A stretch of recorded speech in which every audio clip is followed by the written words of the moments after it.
like to know what you're going to do when you retire from boxing. When he retires? When I retire from boxing, I really don't know. I want to say something right here. This might make you all think.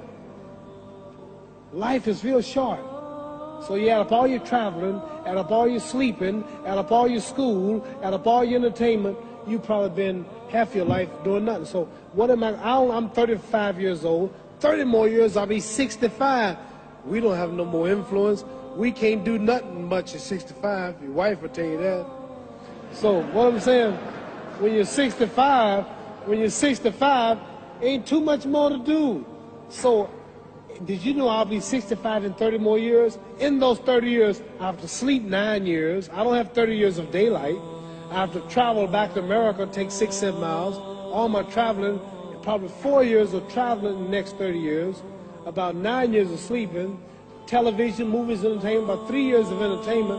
Out of 30 years, I might have about 16 years to be productive.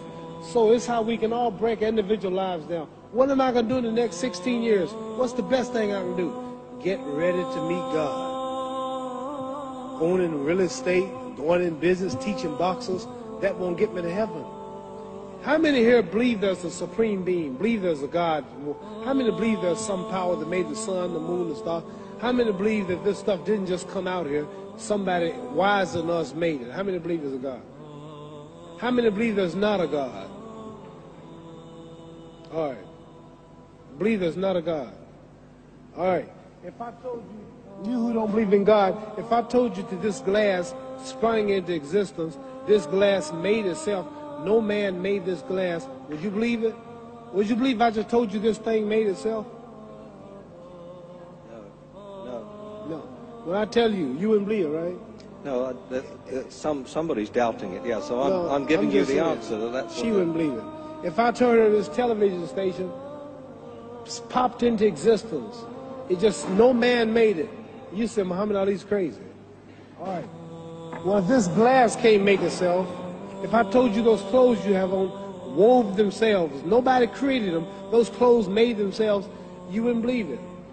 But if your clothes didn't make itself, if that glass couldn't make itself, if this building didn't make itself, then how did the moon get out there? How did the stars and Jupiter, Neptune and Mars and the sun, how did nature, how did all this come here if didn't know why is something planning to make it? So what I'm saying is, I believe we're going to be judged. Should a man like Hitler kill all the Jews and get away with it? Somebody should punish him. Maybe he get it, don't get it now, he get it when he died, in hell for eternity. So what I'm going to do when I get out of boxing is to get myself ready to meet God, because my plane might blow up. Don't planes blow up in this country sometime and crash? Don't people die every day? Not every day. It's a scary thing to think that I'm going to hell to burn eternally forever. So what am I going to do? I'm explaining what you asked me a question. You ask me questions I can't just answer like that. When I get out of boxing or when I'm through, I'm going to do all I can to help people. That's why I'm here with Johnny Walker. Here's a poor man, came all the way to America. Here's a bunch of boys need some money, and somebody is calling me to help them. God is watching me. God don't praise me because I beat Joe Frazier. God don't give nothing about Joe Frazier. God don't care nothing about England or America as far as your wealth. Is all his. He wants to know, how do we treat each other? How do we help each other?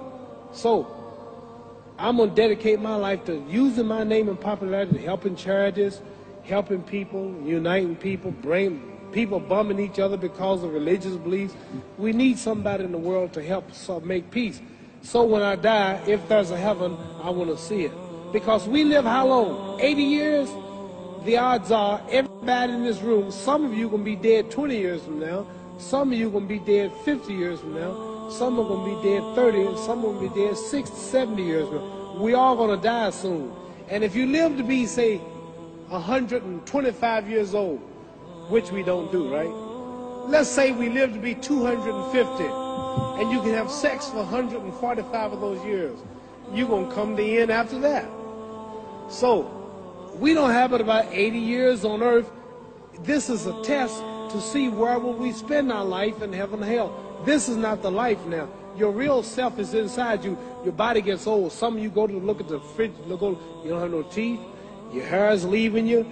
Your bodies get tired, but your soul and your spirit never die. That's going to live forever. So your body is just housing your soul and spirit. So God is testing us on how we treat each other, how we live, to see where our real home be in heaven. So this physical stuff don't last for so long. So my car, this building is going to be here when the man who built it dead. There have been many kings and queens of England. They're all dead. After this one is gone, another one will come. So we don't stay here. We're just trustees. We don't own nothing. Even your children are not yours. If you think I'm lying, your wife is not yours. You don't own your children. You don't own your family. So what am I saying? The most important thing about life is what's going to happen when you die. Are you going to go to heaven or hell? And that's eternity. How long is eternity? Let's imagine. Take the Sahara Desert. There's a lot of sand on the Sahara Desert, right? Then imagine that one grain of sand represents 1,000 years, and when you're in hell burning, when you die and go to hell, you're going to burn forever and ever and ever, no end. How long is that? Give you an idea how long eternity is. Take the Sahara Desert, and I told you to wait 1,000 years. And every 1,000 years, I want you to pick up a grain of sand until the desert is empty. Okay, wait 1,000 years, pick up the first grain. Wait another 1,000 years before you get the next grain. Keep that up until there's no more sand in the desert. Whew. You know how long America's not but 200 years old. We got 800 more years to go before 1,000. So it just scares me to think that I'm going to die one day and go to hell. I'm on an airplane that might blow up. I'm always traveling. And to go to hell and God is going to judge my soul. The police, I might kill people. I might rob people. The authorities might not catch me. The FBI, Scotland Yard might not catch me. But when I die, somebody's watching me and keeping count. And I can't get away. And I'm going to burn forever and ever and ever. I'll go to heaven. So what am I going to do when I'm through fighting? I only have 16 years to be productive. Get myself ready to meet God and go to the best place. Don't that make sense? Thank you.